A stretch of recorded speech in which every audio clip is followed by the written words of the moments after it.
Hi guys, welcome to another video. I'm going to continue on with Tales from the Crypt. This is season 2, episode 5. It's called Three's a Crowd. I friggin' love this episode. I think I actually, it didn't make my top 10 there when I made my top 10 episodes of all time. But this one I was struggling with keeping it off, and I didn't even give it an honorary mention. So, it's probably like my 11th favorite episode of the whole series. It's so well done. So yeah, it's called Three's a Crowd there. It released...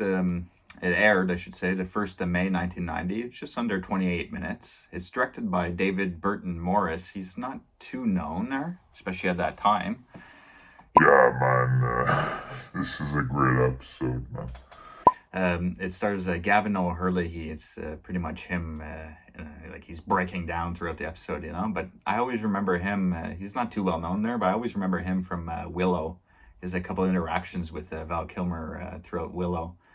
So yeah, he does a fantastic job in this episode, man. There's pretty much 3 or 4 characters. It's not a huge cast, but the setting, the music, it's fantastic. The music score is like a really eerie piano, theme throughout. It's really well done by Jan Hammer, I think the guy's name is.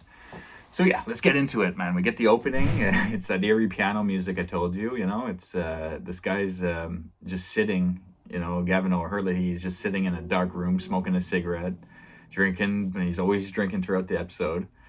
Yeah, and so we're like wondering what's up, he's just there, and then sure enough, okay, we see his wife walk in, and I guess she's been out a while.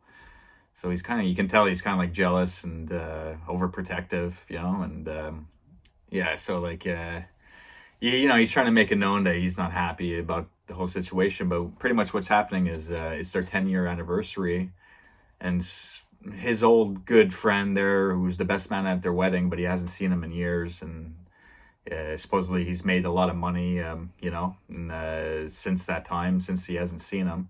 So he's taken him, to a nice spot for their anniversary, so they can celebrate. So he's feeling like he's kind of Belittling him just a little bit, because he's buying, like his wife comes in, from being out like, I don't know, 4 or 5 hours with Alan, that's his old best friend. And she comes in with a new coat, and he's like, he shouldn't be buying you things, and all that stuff. And yeah, but he's like struggling with his emotions because I think we find out later he's a bartender, which I don't know, that's a decent job. I'm sure he gets good tips, but he doesn't have like tons of money like his old best friend has. So I guess he's feeling like a bit insecure, But whatever. So they're up in a nice hotel or whatnot, the first night, and that's where they're interacting and whatnot. But they actually go to a nice, beautiful cabin the next day.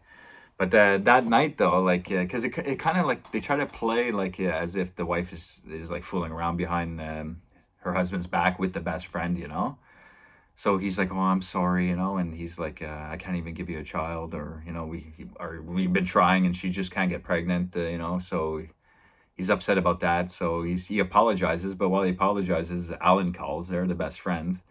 He's played by Paul Lieber. He's good in this episode, and his girlfriend Della. She's played by Ruth DeSosa. Yeah, so when Alan calls, he's like, "Don't answer it." Oh, I got to, So she answers the phone. He goes and like just sits in the bathroom all alone, all depressed and whatnot. And now we hit to the next day.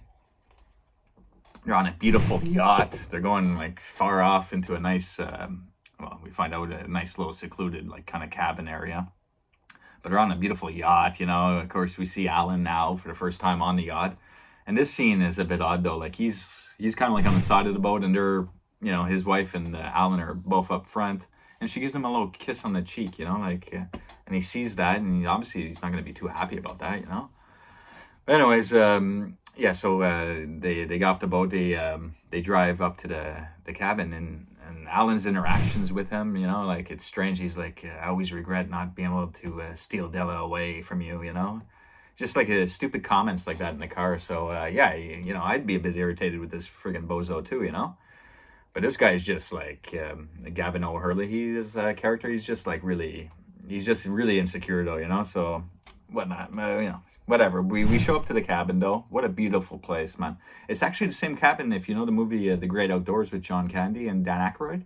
It's the same cabin used in that film. So it's a beautiful looking cabin. And yeah, his buddy Alan has a cabin just like, just not too far away, maybe like a 2 minute walk away from where they're staying. And he has like a handyman kind of helper waiting for them. So he's kind of like in a couple scenes. I forget his name, but He's just a handyman, and he helps them in with their bags and stuff like that. And so he's like, gets settled. You're gonna have I'm gonna make this a special time. You're gonna have the 10th anniversary. You'll never forget. You're gonna have the time of your life. But yeah, so it's nighttime, and they're drinking, and of course, Gavin O'Hurley, he's off on his own, just watching his wife talk to his best friend. They're playing cards at the kitchen table, and he's drinking hard alcohol, and she's like, "Why don't you come join us?" He's like, "No, I think I'll go get some air."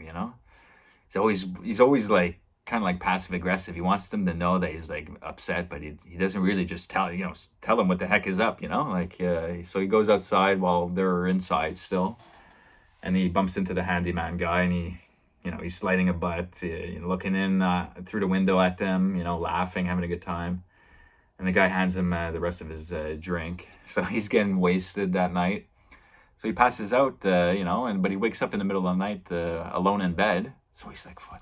He's coming down the stairs in a freaking panic, And we see his wife with Alan sitting, just I think it's like a little balcony area.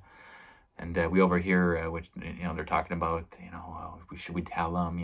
So it's like sounding like they're having an affair, and again he's like the friend Alan's always touching. It seems like he's always touching the woman's leg. Even though they're just supposed to be friends, it's just a bit awkward. So yeah, I can understand this guy freaking out a bit, but he's on the stairs, overhearing, and she's like a bit chilly there. And Alan's like, "Oh, you called? You should let me buy you those furs," touching her leg. So yeah, Gavin O'Hurley, he fucking, he goes back to bed, and she comes up to bed, He pretends he's sleeping. And the next morning, though, he wakes up and she's gone again. So he's like, fuck. He checks the cupboards. Like, no one's in the house, So he checks the dressers and everything. Okay, her clothes are there still. But he's looking around the room, see what the Alan's been buying her, So he sees this, like, kind of like pantyhose. Oh, he's like really starting to lose it here, He's like, "Oh, Alan, you shouldn't have," He's like, "Oh, I'm just so irritated and just really mad, So yeah, he comes rushing down, no shirt on, anything, Like the handyman says, "No, they're not here," and he wants to go to the other cabin, and the handyman's like, "No, I was told to, to make sure you don't go around that area, So he's like, "What the fuck, you're in on it," He's really starting to lose it. And while that's happening, the couple, I mean, not the couple, his wife and Alan come in, and the handyman's like just walks out, and he's like, "Oh my god, this guy's crazy."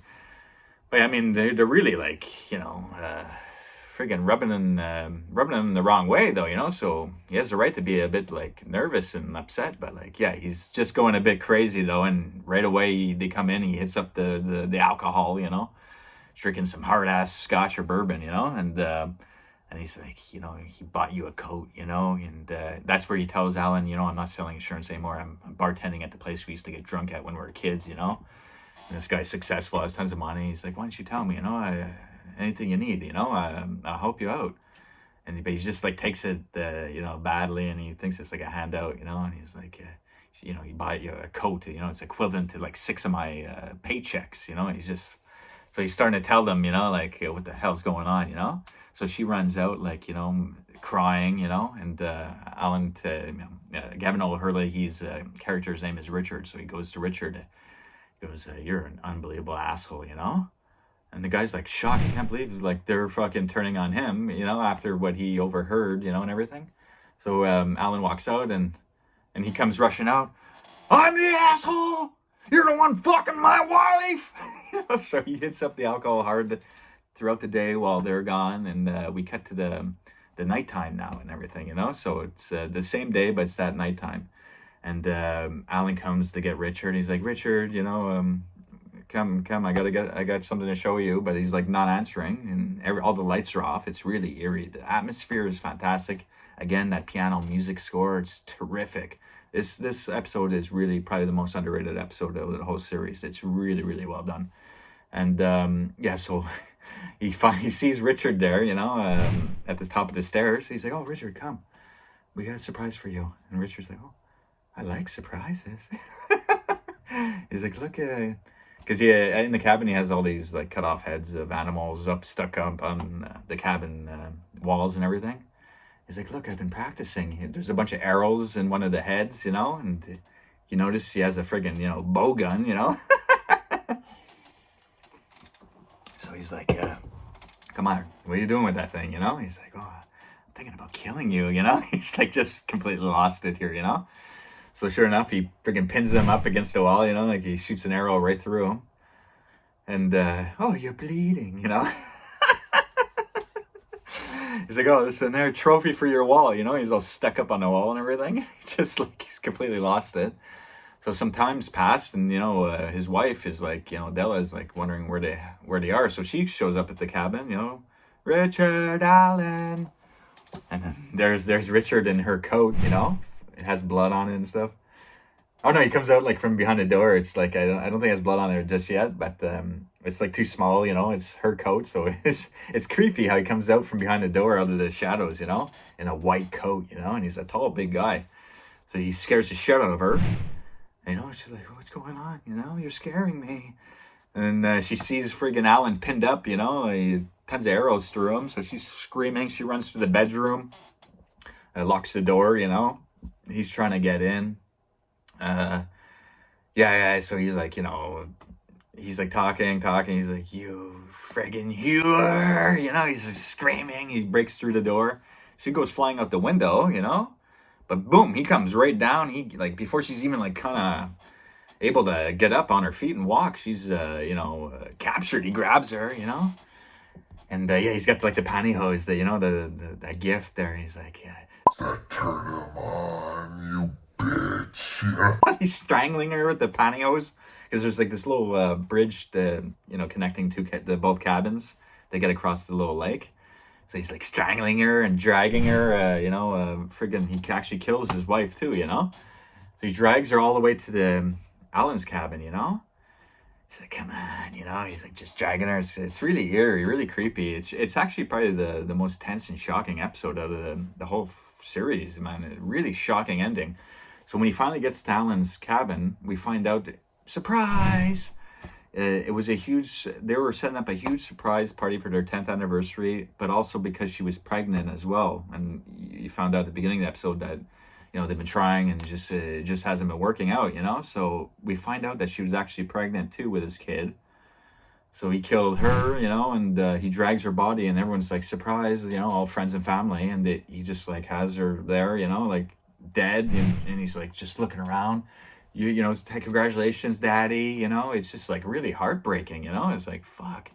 So yeah, but like I said, the touching of the leg, her kissing him on the cheek. I mean, that type of stuff didn't need to happen. Like, you guys, why did you have to make him feel like you guys were having an affair? Like shit. So yeah, very shocking and disturbing. Pretty great episode, man. Honestly, man, I give this one like a 8.5, 9 on 10. It's probably my 11th favorite episode out of the whole series. But yeah. That's Three's a Crowd, man. If you're going to go back and watch an episode, definitely this is one you got to check out. I love this one so much. Great atmosphere, great music. The acting, it's not the hugest actors, but fantastic job all around. So, yeah, hope you enjoyed, guys. Until next time, take care. Bye.